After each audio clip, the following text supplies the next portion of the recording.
আবু হুরায়রা এ নামটি জানে না মুসলিম জাতির মধ্যে এমন কেউ কি আছে? ইসলাম পূর্ব জাহিলি যুগে লোকে তাকে ডাকত আব্দুস শামস বলে।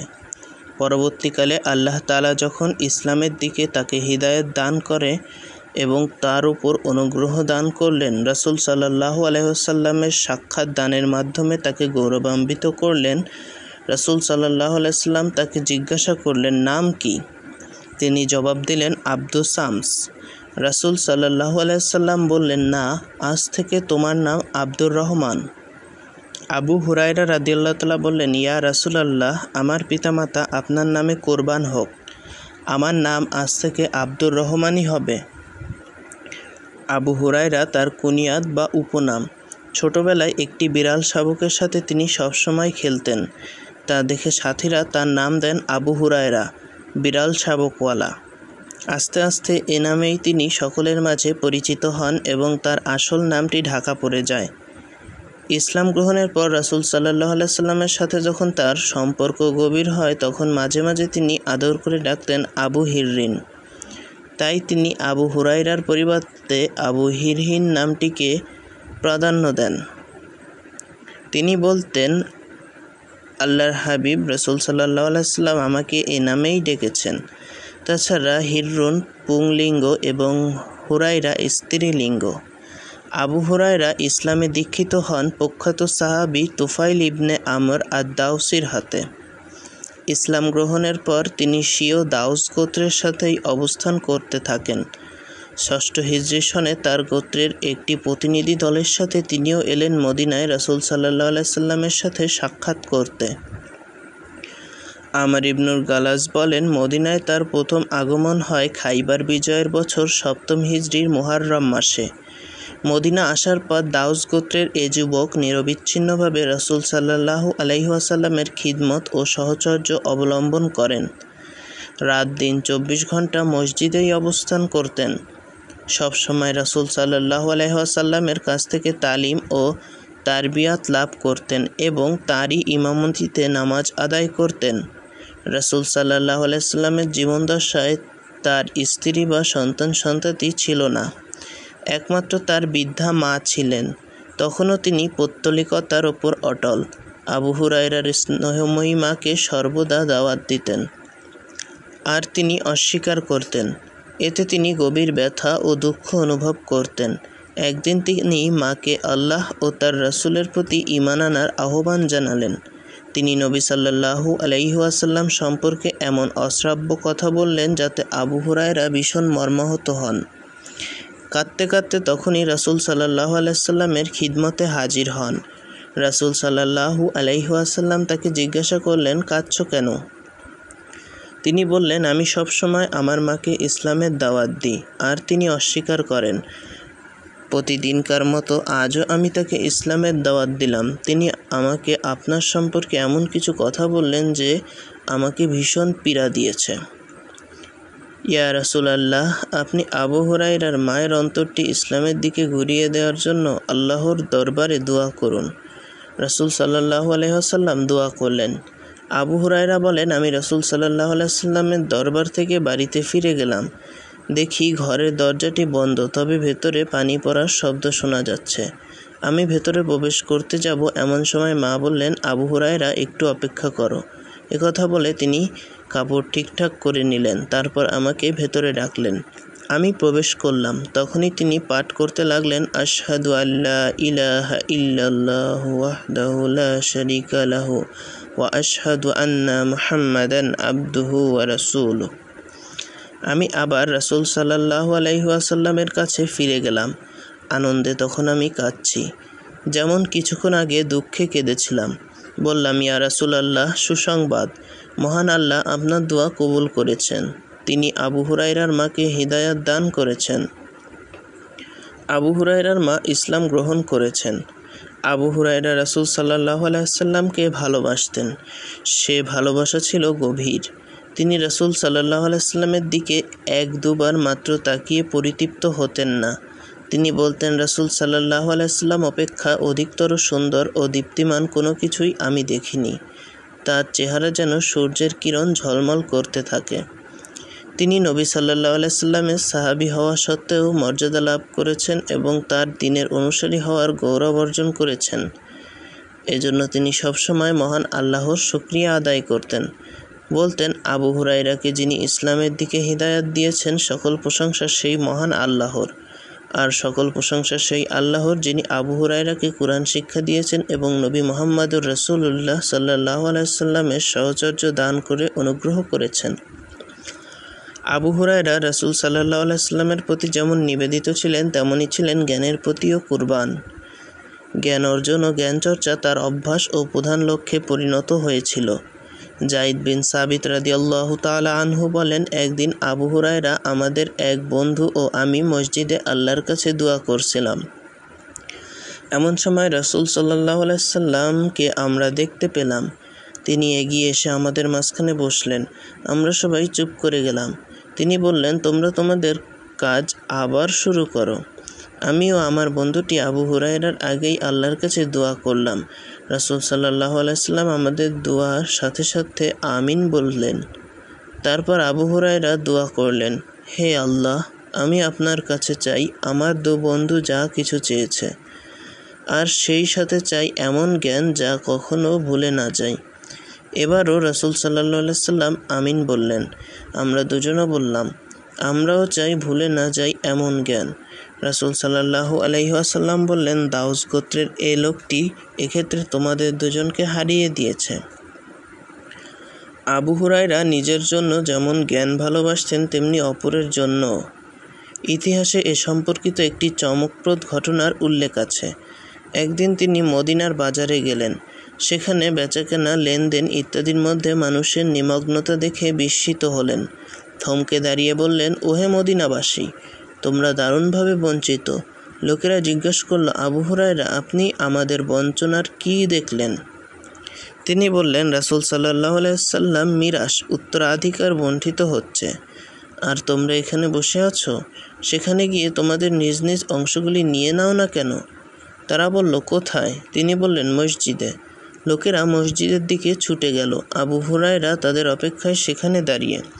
কিছুক্ষণ পর তারা ফিরে এসে বলল, আবু হুরায়রা, আমরা তো মসজিদে গিয়েছি, ভেতরেও প্রবেশ করেছি, কিন্তু কোনো কিছু বন্টন হচ্ছে এমন তো দেখলাম না। তিনি বললেন, মসজিদে তোমরা কাউকে দেখোনি? তারা বলল, অবশ্যই দেখেছি। কিছু লোক নামাজে দণ্ডায়মান, কিছু লোক কোরআন তেলাওয়াতে মশগুল এবং কিছু লোক হারাম হালাল সম্পর্কে আলোচনারত। তিনি বললেন, তোমাদের ধ্বংস হোক। এই তো রাসূল সাল্লাল্লাহু আলাইহি ওয়াসাল্লামের মিরাস। আবু হুরায়রা মুসলিম উম্মার জন্য নবীর হাজার হাজার হাদিস স্মৃতিতে ধারণ করে সংরক্ষণ করে গেছেন। সহিহ বুখারীতে আবু হুরায়রা থেকে একটি হাদিস বর্ণিত হয়েছে। তিনি বলেন, রাসূল সাল্লাল্লাহু আলাইহি ওয়াসাল্লামের সাহাবীদের মধ্যে একমাত্র আব্দুল্লাহ ইবনে উমর ব্যতীত আর কেউ আমার থেকে বেশি হাদিস বর্ণনাকারী নেই। আর তাও এজন্য যে তিনি হাদিস লিখতেন আর আমি লিখতাম না। রাসূল সাল্লাল্লাহু আলাইহি ওয়াসাল্লাম থেকে এত বেশি হাদিস বর্ণনার ব্যাপারটি অনেকে সন্দেহের দৃষ্টিতে দেখত। তাই তিনি বলেন, তোমরা হয়তো মনে করছো আমি খুব বেশি হাদিস বর্ণনা করি। আমি ছিলাম রিক্ত হস্ত, দরিদ্র, পেটে পাথর বেঁধে সর্বদা রাসূল সাল্লাল্লাহু আলাইহি ওয়াসাল্লামের সাহচর্যে কাটাতাম। আর মুহাজিররা ব্যস্ত থাকত তাদের ব্যবসা বাণিজ্যে এবং আনসাররা তাদের ধনসম্পদের রক্ষণাবেক্ষণে। তিনি আরও বলেন, একদিন আমি বললাম, ইয়া রাসূলাল্লাহ, আমি আপনার অনেক কথাই শুনি, কিন্তু তার অনেক কিছুই ভুলে যাই। একথা শুনে রাসূল সাল্লাল্লাহু আলাইহি সাল্লাম বললেন, তোমার চাদরটি মেলে ধরো। আমি মেলে ধরলাম। তারপর বললেন, তোমার বুকের সাথে লেপ্টে ধরো। আমি লেপ্টে ধরলাম। এরপর থেকে আর কোনো কথাই আমি ভুলিনি। ইমাম বুখারী বলেন, 800-রও বেশি সাহাবী ও তাবেঈ তার নিকট থেকে হাদিস বর্ণনা করেছেন। সাহাবীদের মধ্যে যারা তার থেকে হাদিস বর্ণনা করেছেন তাদের মধ্যে ইবনে আব্বাস, ইবনে উমর, জাবির, আনাস, ওয়াসিলা রাদিয়াল্লাহু তাআলা প্রমুখ বিশেষ উল্লেখযোগ্য। জ্ঞান অর্জনের ক্ষেত্রে প্রতি অতিরিক্ত মনোযোগ এবং রাসূল সাল্লাল্লাহু আলাইহি ওয়াসাল্লামের মজলিসে উপস্থিতির ব্যাপারে অত্যাধিক গুরুত্ব প্রদানের কারণে জীবনে তিনি এত ক্ষুধা ও দারিদ্র্য সহ্য করেছেন যে তার সমকালীন সময়ের মধ্যে কেউ তা করেননি। নিজের সম্পর্কে তিনি বলেছেন, মাঝে মাঝে আমি এত ক্ষুধার্ত হয়ে পড়তাম যে কষ্ট সহ্য করতে না পেরে রাসূল সাল্লাল্লাহু আলাইহি ওয়াসাল্লামের কোনো সাহাবীর নিকট কোরআনের একটি আয়াত সম্পর্কে জিজ্ঞাসা করতাম, অথচ আমি তা জানতাম। আমার উদ্দেশ্য হতো হয়তো তিনি আমার এ অবস্থা দেখতে পেয়ে আমাকে সঙ্গে করে বাড়িতে নিয়ে আহার করাবেন। একদিন আমার ভীষণ ক্ষুধা পেল। ক্ষুধার যন্ত্রণায় আমি পেটে একটি পাথর বেঁধে নিলাম। তারপর সাহাবীদের গমনাগমন পথে বসলাম। আবু বকরকে যেতে দেখে তাকে একটি আয়াত সম্পর্কে জিজ্ঞাসা করলাম। মনে করেছিলাম তিনি আমাকে তার সাথে যেতে বলবেন, কিন্তু তিনি ডাকলেন না। তারপর এলেন ওমর ইবনুল খাত্তাব। তাকেও একটি আয়াত সম্পর্কে জিজ্ঞাসা করলাম, তিনিও কিছু বললেন না। সবশেষে এলেন রাসূল সাল্লাল্লাহু আলাইহি ওয়াসাল্লাম। তিনি আমার প্রচণ্ড ক্ষুধা অনুভব করলেন। বললেন, আবু হুরায়রা? বললাম, লাব্বাইক ইয়া রাসূল আল্লাহ। একথা বলে পেছনে পেছনে আমি তার বাড়িতে গিয়ে ঢুকলাম। রাসূল সাল্লাল্লাহু আলাইহি সাল্লামের বাড়িতে ঢুকে এক পেয়ালা দুধ দেখতে পেলেন। বাড়ির লোকদের জিজ্ঞাসা করলেন, দুধ কোথা থেকে এসেছে? তারা বললেন, আপনার জন্য অমুক পাঠিয়েছে। রাসূল সাল্লাল্লাহু আলাইহি সাল্লাম বললেন, আবু হুরায়রা, তুমি আহলুস সুফফার নিকট গিয়ে তাদের একত্রিত করো। একথা বলার পর আমি খুবই মনক্ষুণ্ণ হয়েছিলাম। আমি মনে মনে বলেছিলাম, মাত্র এক পেয়ালা দুধ আহলুস সুফফার এতগুলি লোকের কি হবে? আমি চাচ্ছিলাম প্রথমে আমি পেট ভরে পান করি, তারপর তাদের কাছে যাই। যাই হোক, আমি আহলুস সুফফার কাছে গেলাম এবং তাদের ডেকে একত্র করলাম। তারা সমবেত হয়ে রাসূল সাল্লাল্লাহু আলাইহি ওয়াসাল্লামের কাছে বসলে তিনি বললেন, আবু হুরায়রা, তুমি পেয়ালাটি নিয়ে তাদের হাতে দাও। আমি এক এক করে সবার হাতে দিলাম এবং তারা সবাই পান করে পরিতৃপ্ত হলো। তারপর পেয়ালাটি হাতে নিয়ে আমি রাসূল সাল্লাল্লাহু আলাইহি ওয়াসাল্লামের কাছে ফিরে এলাম। তিনি মাথা উঁচু করে আমার দিকে চেয়ে মৃদু হেসে বললেন, তুমি আর আমিই বাকি আছি। বললাম, সাদাকাতা ইয়া রাসূল আল্লাহ, সত্যই বলেছেন হে আল্লাহর রাসূল। তিনি বললেন, তুমি পান করো। আমি পান করলাম। তিনি বললেন, আরও পান করো। আমি আরও পান করলাম। এভাবে তিনি বারবার পান করাতে লাগলেন আর আমি বারবার পান করলাম। শেষে আমি বললাম, যিনি আপনাকে সত্য সহকারে পাঠিয়েছে তার শপথ, আমি আর পান করতে পারছি না। অতঃপর রাসূল সাল্লাল্লাহু আলাইহি ওয়াসাল্লাম পেয়ালাটি হাতে নিয়ে বাকিটুকু পান করলেন। এত চরম দারিদ্র্য ও দুরবস্থার মধ্যে আবু হুরায়রাকে অবশ্য বেশি দিন থাকতে হয়নি। অল্পকালের মধ্যেই মুসলমানদের হাতে ধন ও ঐশ্বর্য আসে। চতুর্দিক থেকে প্রবাহমান গতিতে গনিমতের মাল মুসলমানদের হাতে আসতে থাকে। আবু হুরায়রা অর্থ, বাড়ি, ভূসম্পত্তি, স্ত্রী ও সন্তানাদি সব কিছুর অধিকারী হন, কিন্তু এসব তার মহান অন্তঃকরণের ওপর কোনো প্রভাব ফেলতে পারেনি। তিনি তার অতীত দিনের কথা একদিনের জন্য ভুলেননি। সবসময় তিনি বলতেন, ইয়াতিম অবস্থায় বড় হয়েছি, রিক্ত হাতে হিজরত করেছি, পিঠে ভাতে বসরা বিনতু গাজওয়ানের মজুরি খেটেছি। আর যখন কোথাও তাঁবু ফেলত তখন তারা বাহনে আরোহণ করত। তাদের উটগুলো তাড়িয়ে নিতাম। অবশেষে আল্লাহ তাআলা বসরাকে আমার স্ত্রী হিসেবে দান করেন। সকল প্রশংসা আল্লাহর, যিনি তার দিনকে শক্তিশালী করেছেন এবং আবু হুরায়রাকে সে দিনের একজন নেতা বানিয়ে দিয়েছেন। দ্বিতীয় খলিফা হযরত উমর রাদিয়াল্লাহু তাআলা আবু হুরায়রাকে বাহরাইনের শাসক নিযুক্ত করেছিলেন। পরে তাকে অপসারণ করেন। তারপর আবার নিযুক্ত করতে চাইলে তিনি প্রত্যাখ্যান করেন এবং মদিনা ত্যাগ করে আকিক নামক স্থানে গিয়ে বসবাস করতে থাকেন। হযরত মুয়াবিয়ার শাসনামলে আবু হুরায়রা একাধিকবার মদিনার শাসক নিযুক্ত হয়েছিলেন। তবে শাসন ক্ষমতা তার স্বভাবগত মহত্ব, উদারতা ও অল্পে তুষ্টি ইত্যাদি গুণাবলীতে কোনো পরিবর্তন সৃষ্টি করতে পারেনি। আবু হুরায়রা তখন মদিনার শাসক। নিজ পরিবারের জন্য কাঠের বোঝা পিঠে চাপিয়ে মদিনার একটি রাস্তা দিয়ে তিনি চলছেন। পথে সালাবা ইবনে মালিকের পাশ দিয়ে অতিক্রম করার সময় বললেন, সালাবা, আমিরের জন্য পথটা একটু ছেড়ে দাও। সালাবা বললেন, আল্লাহ আপনার উপর রহম করুন, এত প্রশস্ত পথ দিয়েও আপনি যেতে পারছেন না। তিনি বললেন, তোমাদের আমির ও তার পিঠের বোঝাটির জন্য পথটা প্রশস্ত করে দাও।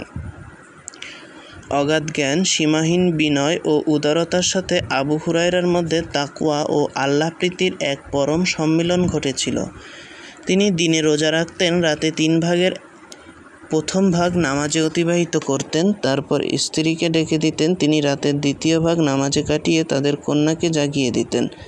কন্যা রাতের বাকি অংশটুকু নামাজে দাঁড়িয়ে অতিবাহিত করতেন। এভাবে তার বাড়িতে সমগ্র রাতের মধ্যে ইবাদত কখনো বন্ধ হতো না। ইকরিমা বলেন, আবু হুরায়রা প্রতিদিন 12,000 বার তাসবিহ পাঠ করতেন। তিনি বলতেন, আমি আমার প্রতিদিনের পাপের সমপরিমাণ তাসবিহ পাঠ করে থাকি। আবু হুরায়রা একটি নিগ্রো দাসী ছিল। একদিন তার আচরণে তিনি ও তার পরিবারবর্গ খুবই ক্ষুব্ধ হলেন। তিনি তাকে প্রহার করতে উদ্যত হলেন। চাবুকটি উঠিয়ে আবার থেমে গেলেন। বললেন, কিয়ামতের দিন যদি এর বদলার ভয় না করতাম তাহলে চাবুক মেরে তোমাকে কষ্ট দিতাম, যেমন তুমি আমাদের দিয়েছ। তবে তোমাকে আমি এমন একজনের কাছে বিক্রি করব যিনি তোমাকে তোমার ন্যায্য মূল্যই দেবেন, আর আমিও এ মূল্যই অধিকতর মুখাপেক্ষী। যাও, আল্লাহ ওয়াস্তে তোমাকে আমি আজাদ করে দিলাম। আবু হুরায়রার মেয়ে একদিন বলেন, আব্বা, অন্য মেয়েরা আমাকে লজ্জা দেয়। তারা বলে, তোমার আব্বা তোমাকে সোনার গহনা বানিয়ে দেন না কেন? তিনি বললেন, বেটি, তাদের তুমি বলো আমার আব্বা জাহান্নামের লেলিহান শিখার ভয় পায়। মেয়েকে সোনার গহনা না দেওয়ার কারণ ধন সম্পদের প্রতি তার লালসা ও কৃপণতা নয়। তিনি তো আল্লাহর রাস্তায় খরচ করার ব্যাপারে সবসময় ছিলেন দরাজহস্ত। তার দানশীলতা সম্পর্কে ইতিহাসে অনেক কথাই আছে। একদিন মারওয়ান ইবনুল হিকাম 100 দিনার আবু হুরায়রার কাছে পাঠালেন, কিন্তু পরের দিনই মারওয়ান আবার লোক পাঠিয়ে জানালেন, আমার চাকরটি ভুলক্রমে দিনারগুলো আপনাকে দিয়ে এসেছে। ওগুলো আমি আপনাকে দিতে চাইনি, বরং অন্য এক ব্যক্তিকে দিতে চেয়েছিলাম। একথা শুনে আবু হুরায়রা লজ্জা ও বিস্ময়ের সাথে বললেন, আমি তো সেগুলো আল্লাহর রাস্তায় খরচ করে ফেলেছি। রাত পোয়ানো পর্যন্ত একটি দিনারও আমার কাছে ছিল না। আগামীতে বাইতুল মাল থেকে যখন আমার ভাতা দেওয়া হবে সেখান থেকে নিয়ে নেবেন। আসলে তাকে পরীক্ষার উদ্দেশ্যেই এমনটি করেছিলেন। মা যতদিন জীবিত ছিলেন আবু হুরায়রা তার সাথে সর্বদা সদাচরণ করছেন। তিনি যখন বাড়ি থেকে বের হতেন মায়ের ঘরের দরজায় গিয়ে বলতেন, মা, আসসালামু আলাইকা ওয়া রাহমাতুল্লাহ ওয়া বারাকাতুহ। জবাবে মা বলতেন, প্রিয় সন্তান, ওয়া আলাইকাস সালাম ওয়া রাহমাতুল্লাহ ওয়া বারাকাতুহ। সালাম বিনিময়ের পর আবু হুরায়রা বলতেন, আল্লাহ আপনার ওপর দয়া ও অনুগ্রহ করুন, যেমন আপনি করেছেন ছোট্টবেলায় আমার উপর। মা বলতেন, বড় হয়ে আমার সাথে তুমি যে সদাচরণ করেছ তার বিনিময়ে আল্লাহ তোমার উপর রহম করুন। বাড়িতে প্রত্যাবর্তনের পর মাতা পুত্রের মধ্যে এরূপ দোয়া ও সালাম বিনিময় হতো। আবু হুরায়রা নিজে যেমন মুরব্বীজনদের প্রতি সম্মান ও শ্রদ্ধা প্রদর্শন করতেন, তেমনি সকলকে তিনি উপদেশ দিতেন মাতা পিতার সাথে সদাচরণ, আত্মীয় স্বজনদের সাথে সুসম্পর্ক কায়েম রাখার। একদিন তিনি দেখতে পেলেন দুজন লোক রাস্তা দিয়ে পাশাপাশি হেঁটে যাচ্ছে। তাদের মধ্যে একজন অন্যজন থেকে অধিকতর বয়স্ক। কনিষ্ঠজনকে ডেকে তিনি জিজ্ঞাসা করলেন, সঙ্গের লোকটি তোমার কি হয়? সে বলল, আব্বা। তিনি বললেন, তুমি কখনো তার নাম ধরে ডাকবে না, তার আগে আগে চলবে না এবং তার বসার আগে কোথাও বসবে না। অন্তিম রোগশয্যায় তিনি আকুল হয়ে কাঁদছেন। জিজ্ঞাসা করা হলো, কাঁদছেন কেন? তিনি বললেন, তোমাদের এ দুনিয়ার জন্য আমি কাঁদছি না, কাঁদছি দীর্ঘ ভ্রমণ ও স্বল্প পাথেয়র কথা চিন্তা করে, যে রাস্তাটি জান্নাত বা জাহান্নামে গিয়ে পৌঁছেছে। আমি এখন সে রাস্তার শেষ মাথায় এসে দাঁড়িয়েছি। জানি না আমি সেই দুটি রাস্তার কোনটিতে যাব। অন্তিম রোগশয্যায় তিনি শায়িত। মারওয়ান ইবনুল হিকাম তাকে দেখতে এলেন। বললেন, আবু হুরায়রা, আল্লাহ আপনাকে শিফা দান করুন। উত্তরে তিনি বললেন, আল্লাহ, আমি আপনার দিদার ভালোবাসি, আপনিও আমার দিদার পছন্দ করুন এবং আমার জন্য তা তাড়াতাড়ি করুন। মারওয়ান তার সাথে সাক্ষাৎ করে বের হতে না হতেই তিনি শেষ নিঃশ্বাস ত্যাগ করেন। ঐতিহাসিক ওয়াকিদি বলেন, ওয়ালিদ বিন উকবা আসরের নামাজের পর তার জানাজার নামাজের ইমামতি করেন। হযরত ইবনে উমর, আবু সাঈদ খুদরি রাদিয়াল্লাহু তাআলা প্রমুখ সাহাবী তার জানাজায় উপস্থিত ছিলেন। ওয়ালিদ তার মৃত্যুর খবর হযরত মুয়াবিয়াকে অবহিত করলে তিনি তাকে লিখেন, তার উত্তরাধিকারীদের খুঁজে বের করে 10,000 দিরহাম দাও এবং তার প্রতিবেশীদের সাথে সদাচরণ করো, কারণ উসমানের গৃহবন্দী অবস্থায় তিনি তাকে সাহায্য করেছিলেন। আল্লাম ইবনে হাজার আসকিলানি আল ইসাবা গ্রন্থে আবু সুলাইমানের সূত্রে উল্লেখ করেছেন, আবু হুরায়রা ৭৮ বছর জীবন লাভ করেছিলেন। রাসূল সাল্লাল্লাহু আলাইহি সাল্লামের জীবনকালে তার বয়স হয়েছিল ৩০ বছরের কিছু বেশি। অনেকের মতে হিজরি ৫৫ হিজরিতে তিনি ইন্তেকাল করেন, কিন্তু ওয়াকিদির মতে তার মৃত্যু সন ৫৯ হিজরি। তবে ইমাম বুখারীর মতে তার মৃত্যু সন হিজরির ৫৭।